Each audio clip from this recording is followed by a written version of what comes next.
আমাদের একমাত্র টার্গেট থাকতে হবে যে আমরা যেন বা ইমান, কামেল ইমান, বিশুদ্ধ ইমান, সরিহ ইমান নিয়ে যেন আমরা কবরে যাইতে পারি। এই নিশায় আমাদেরকে কাজ করতে হবে। এই জিনিসটা মাথায় রেখে এখন আপনাদেরকে বলি, যে ঘোড়ার সাওয়ারি হবে উত্তর দিকের যার ঠিকানা, সেই লোকজন গন্তব্যস্থানে যাত্রা করবে, তখন ঘোড়া কোন দিকে নিবে? উত্তর দিকে নিবে না? আরেকজনের ঠিকানা হলো, স্থায়ী ঠিকানা হলো দক্ষিণ দিকে।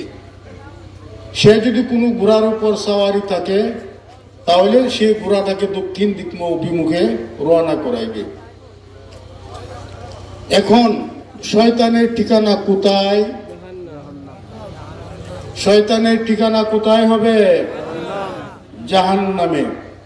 শয়তানকে যদি আমরা আমাদের দেহরাজ্যের শাসক, আমাদের কলবের শাসক বানাই, আমাদের কলবে দেহে শয়তানের আস্তানা থাকে, তাহলে মৃত্যুকালে কি আমাদেরকে ইমানি হালতে মৃত্যু হওয়ার সুযোগ দিবে শয়তানে?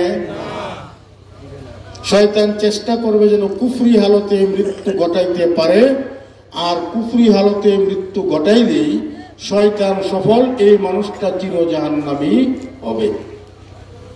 এখন হাদিস শরীফে রাসূল পাক সাল্লাল্লাহু আলাইহি ওয়া আলিহি ওয়াসাল্লাম ইরশাদ করেন, আশ-শাইতানু জাসিমুন আলা কলবি ইবনে আদম ফাইজা যাকারাল্লাহ খানাসা ওয়া ইযা গাফালা ওয়াসওয়াসা। নবীজি আমাদেরকে সাবধান করে দিয়েছেন, আশ-শাইতানু জাসিমুন আলা কলবি ইবনে আদম। শয়তান আদম সন্তান। আমরা সবাই আদম সন্তান না?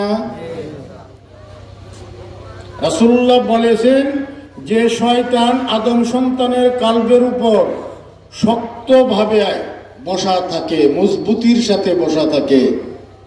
ফাইজা যাকারাল্লাহ খানাসা, যখন আদম সন্তান আল্লাহ তাআলার জিক্রে লিপ্ত থাকে, শয়তান তার কলব ছাড়িয়ে দিতে বাধ্য হয়, কলব ত্যাগ করতে সইরা যেতে বাধ্য হয় শয়তান। আল্লাহর জিকির যে কলবে চালু থাকবে, এই কলবের মধ্যে শয়তান থাকতে পারে না, তার ক্ষমতাই নাই। ওয়াইজা গাফালা ওয়াসওয়াসা, যখন শয়তান মানুষের কলব ছাড়ে আর মানুষটা আল্লাহর জিকিরে লিপ্ত হয়, তখন আর শয়তান কলবে আসতে পারে না। আর যখন আল্লাহর জিকির ভুলে যাবে, মানে সর্বাবস্থায় জিক্রে দাইম। জিক্রে দাইম বলতে আপনার প্রত্যেকটা কাজেই চিন্তা করবেন যে আমার এই কাজটা কি আল্লাহর কোরআন রাসূলুল্লাহ সুন্নাহ অনুযায়ী হইতেছে কি না। যে কোনো কাজ করেন, প্রত্যেকটা কাজে এই জিনিসটা আপনার ব্রেনে থাকতে হবে। এরপরে আপনি আমি নামাজ জিকিরের অন্তর্ভুক্ত। নামাজের মধ্যে নামাজে দাঁড়ায়া যদি আপনি খালি শুধু লা ইলাহা ইল্লাল্লাহ, লা ইলাহা ইল্লাল্লাহ, লা ইলাহা ইল্লাল্লাহ নামাজের নিয়ত বাঁধার পরে যদি এটা পড়েন, তবে কি নামাজ হবে? এই সময় না। নামাজটাও জিকির। কোরআন শরীফ তিলাওয়াত জিকিরের অন্তর্ভুক্ত। দরুদ শরীফ পড়েন, সেটাও জিকিরের অন্তর্ভুক্ত। এইগুলার ছাড়া আমরা সর্বদা সচেষ্ট থাকব লা ইলাহা ইল্লাল্লাহ। একটু জিকির করে আমরা লা ইলাহা ইল্লাল্লাহ, লা ইলাহা ইল্লাল্লাহ, লা ইলাহা ইল্লাল্লাহ, লা ইলাহা ইল্লাল্লাহ, লা ইলাহা ইল্লাল্লাহ। এইভাবে জিকিরটা হবে নফস লতিফা থেকে। নফস লতিফা হইল নাভির নিচে, সেখান থেকে বাম দিকে ডান দিকে টান দিয়ে কাত বরাবর উঠাইবেন রুহ লতিফার উপর দিয়ে। রুহ লতিফা হলো ডান স্তনের 2 আঙ্গুল নিচে, এটার উপর দিয়ে 2 লতিফা পার করে কাত পর্যন্ত আনবেন। ইলাহা শব্দটা ধ্যানের সাথে পিছন দিক দিয়ে ছেড়ে দিবেন। লা ইলাহা ইল্লাল্লাহ। ইল্লাল্লাহ শব্দের ধাক্কা কলব বাম স্তনের 2 আঙ্গুল নিচে। খফি লতিফার উপর দিয়ে ইলাহা শব্দটা যাবে, আকফা পর্যন্ত পৌঁছায় ছেড়ে দিবেন। আর সের লতিফার উপর দিয়ে আবার কালব লতিফার উপরে কালবের মধ্যে ইল্লাল্লাহ শব্দের ধাক্কা লাগাইবেন জুড়ে।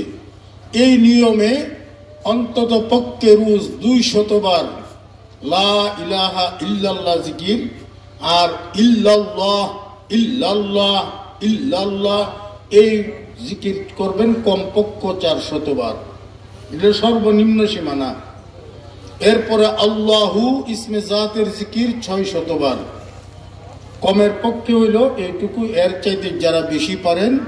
এরপর হলো জিক্রে দাইম, আপনি হাঁটতেছেন চলতেছেন লা ইলাহা ইল্লাল্লাহ মনে মনে জিকির করতেছেন, গাড়িতে বসা আছেন লা ইলাহা ইল্লাল্লাহ জিকির করতেছেন, ঘরে নির্জনে বসা আছেন জিকিরিয়ে সুবহানাল্লাহ বিহামদিহি সুবহানাল্লাহিল আযীম, অথবা লা ইলাহা ইল্লাল্লাহ, অর্থাৎ কোনো মাবুদ নাই, কোনো উপাস্য নাই, কোনো বিধাতা নাই আল্লাহ ছাড়া। এই কথাটা খেয়াল রেখে আমরা ইল্লাল্লাহ শব্দের জিকির করব, লা ইলাহা ইল্লাল্লাহ এই কালেমার জিকির করব। আচ্ছা, লাইন ধরবো না, আরেকটু পরে। তখন আপনাদেরকে এই জিনিসটা বলছি এই জন্য, যদি জিক্রে দাইম থাকে আর এইভাবে জিকির করতে করতে আপনার কলব লতিফা জারি হয়, তখন আপনার জবান, আমার জবান মৃত্যুর আগ মুহূর্তে কিন্তু বন্ধ হয়ে যাবে।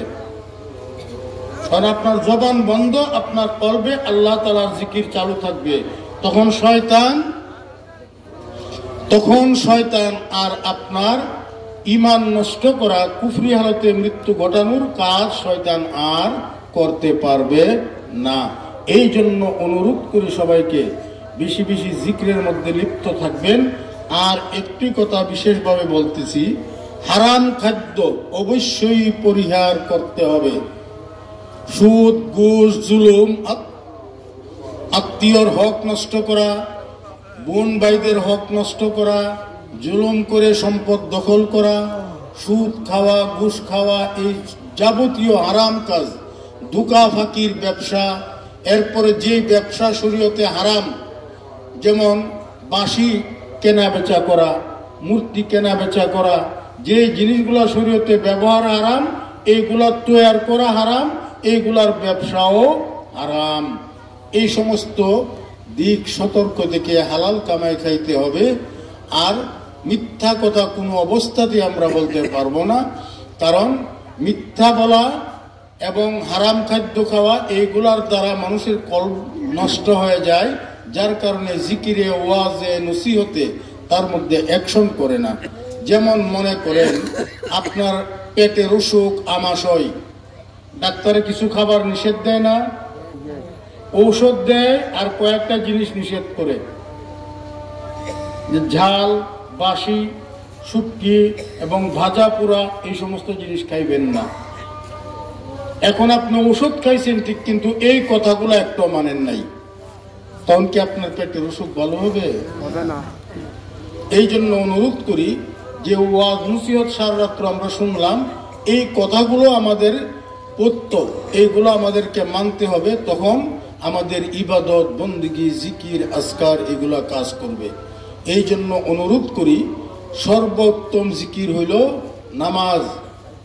নামাজ যদি পড়েন রোজ হাসরে, আপনি নবী ওলিদের সাথে আপনার হাসর হবে। নামাজ যদি কায়েম থাকে, নবী ওলিদের সাথে হাসর হবে। সিদ্দিক, সুহাদা, আল্লাহর মকবুল বান্দাদের সাথে আপনার হাসর হবে। আর বেনামাজির হাসর হবে কারুন, ফিরাউন, হামান, উবাই ইবনে খালফ, তাদের সাথে হবে বেনামাজির হাসর। অতএব আমরা হাসরের সাথী কে হবে আপনার, এটা আপনার দুনিয়ার আমলের উপর নির্ভর করবে। এই জন্য দুনিয়াতে থেকেই আমরা আমল সংশোধন করতে চেষ্টা করি।